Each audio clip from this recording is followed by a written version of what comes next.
Rahman. Saya Alisa Faras Putri. Saya Moza Cikadida.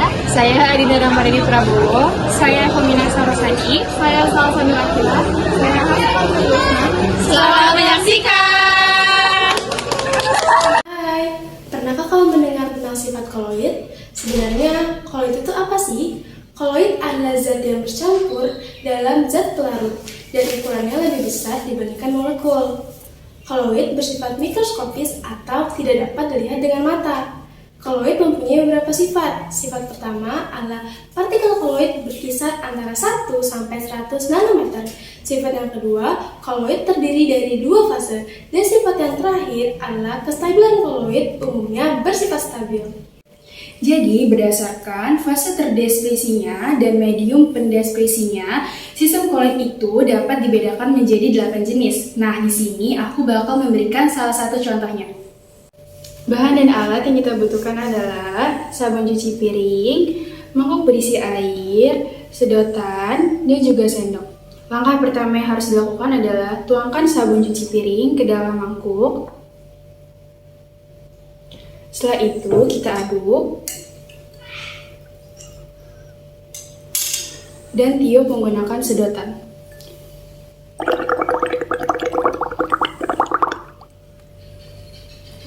Berikutnya ada sifat-sifat koloid. Teman-teman tahu nggak sih sifat-sifat koloidnya ada 7 loh.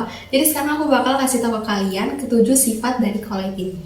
Sifat yang pertama adalah efek tindal. Jadi efek tindal adalah penghamburan cahaya melalui koloid. Contoh dari efek tindal yaitu sorot lampu mobil pada saat malam hari.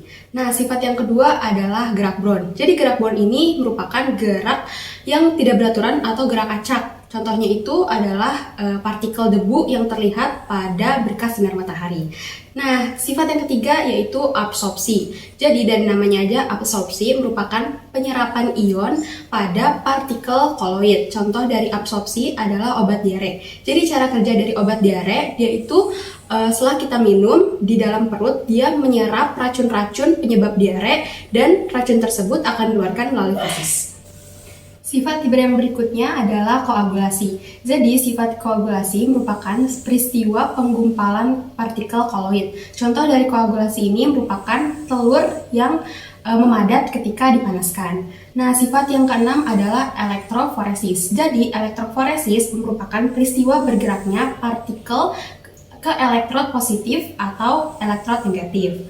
Nah, yang sifat yang keenam ada koloid pelindung. Jadi, koloid pelindung ini adalah suatu jenis koloid yang bersifat untuk melindungi partikel lain supaya dia tidak terjadi koagulasi. Contoh dari koloid pelindung ini adalah gelatin yang terdapat di es krim. Jadi, es krim tersebut tidak cepat cair walaupun sudah keluar dari lemari es.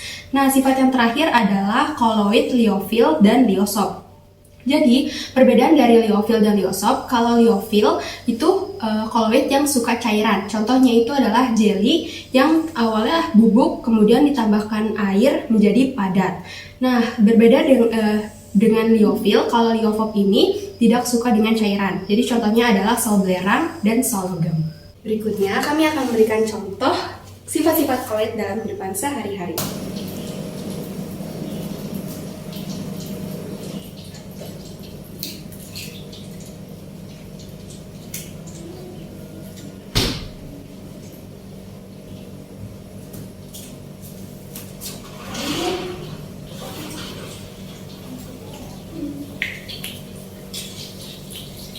Cika, kamu lagi masak apa? Kamu lagi masak apa, Dina? Wah, terlihat sekali. Tapi kenapa bagian kecil yang menggumpal ya? Ini namanya bersifat koloid yang dinamakan koagulasi. Apa itu koagulasi? Koagulasi itu adalah proses penggumpalan pada partikel-partikel yang menjadikan kestabilan sistem terhadap koloid ini menjadi hilang. Oh, ini gimana apa? Yuk, Ini sih?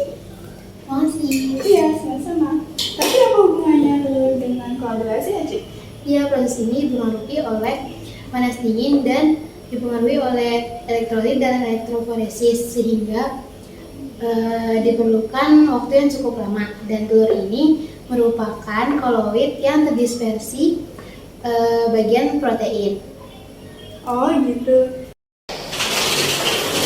Cika, Asna, sini nonton. Yuk.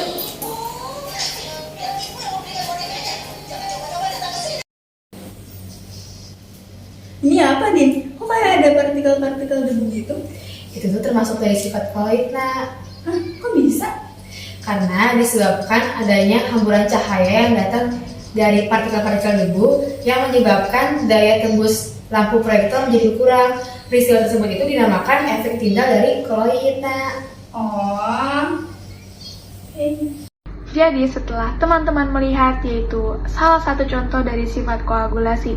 Koagulasi yaitu peristiwa penggumpalan partikel koloid. Tetapi sifat koagulasi ini tidak hanya terjadi pada telur. Contoh lainnya yaitu pengendapan lumpur di sungai. Dan juga dapat kita simpulkan bahwa sifat koagulasi ini dapat terjadi dalam kehidupan sehari-hari kita. Cukup sekian yang dapat kami tambahkan.